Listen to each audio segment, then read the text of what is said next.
everyone, it's Pat from 5 Minute Cruise Tips. I was recently on Liberty of the Seas and want to give you my honest review of the ship, the good, the bad, and the ugly. By ugly, I'm referring to one thing that was so awful I would never do it again. I'll keep this short, punchy, packed full of information, and as always, under 5 minutes.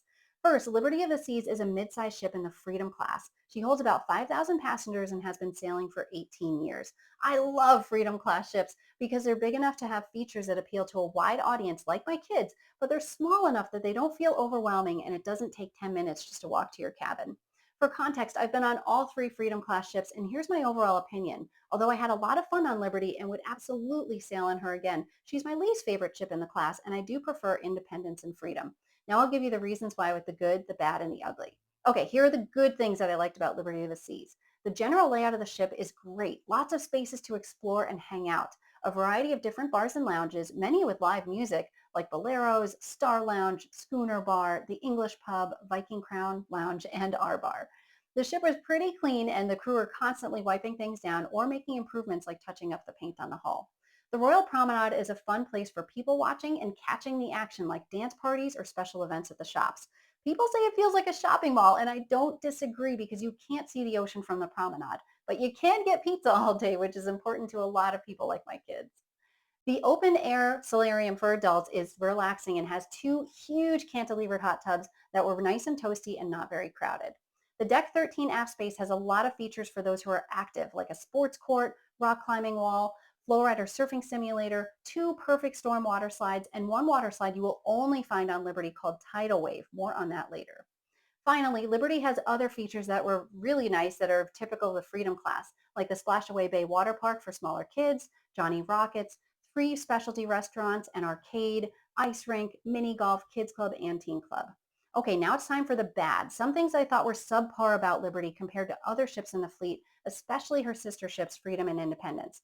Keep in mind, Liberty is scheduled to be amplified in 2026, so some of these problems might go away in the future.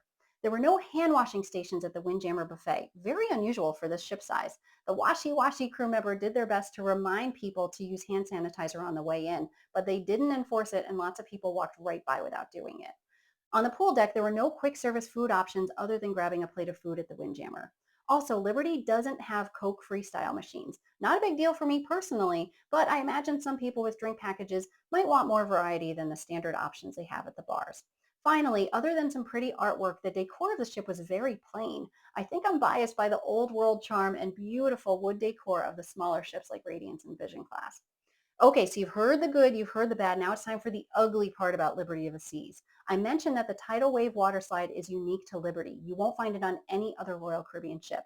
I went on the tidal wave and I admit it was fun, but I would never do it again and I'll tell you why. Right after I went on the slide with my son, he got back in line to go on it with my husband. This is a video of what's supposed to happen. I know, looks fun, doesn't it? Right after the slide drops you down, it shoots the raft up this incline and over to the right before coming back down to a pool. For my husband and my son, the raft didn't shoot over to the right. It went straight up the incline and then straight back down into the metal divider. It was a direct impact on my husband's back, and it was so forceful that it flipped the raft and my son into the air. He landed on his knees on the metal slide with a thunderous boom, and his knees got very banged up, but my husband had it worse. The impact broke his rib and caused other painful bruising. I was shocked that this happened, and I would never let my family go on it again. I'm sure there are thousands of people that go on the slide without incident and have a great time, so it's just awful that we had to be the ones where it went terribly wrong. Royal promptly gave them medical care and checked up on them, but it really soured the overall experience because it happened on the first day before we even set sail, and so my husband and son weren't able to enjoy other activities on board for the whole cruise. No flow rider, no rock climbing, no basketball, no dancing for the whole cruise. So aside from my deep-rooted bitterness towards a tidal wave water slide, I think Liberty is a great ship and I would absolutely sail on her again. Hopefully she'll catch up to her sister ships with the amplification next year. But in the meantime, there's plenty of fun to be had and you still get the same great Royal Caribbean experience. Thanks for watching this honest ship review of Liberty of the Seas. Please be sure to like, subscribe, and check out these videos for more 5-minute cruise tips. See you next time.